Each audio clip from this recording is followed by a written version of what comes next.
لکھنؤ کے ایک نواب صاحب کو کسی نے گدھا کہہ دیا۔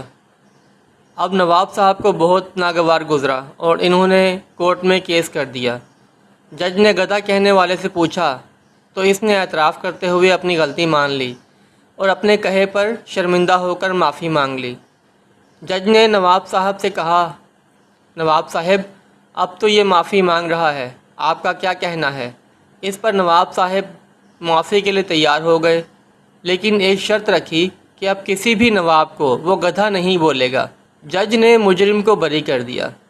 جانے سے پہلے آدمی نے جج سے پوچھا، جج صاحب میں نواب صاحب کو تو قطعی گدھا نہیں بولوں گا، لیکن ایک بات بتائیے کہ گدھے کو تو میں نواب صاحب بول سکتا ہوں نا؟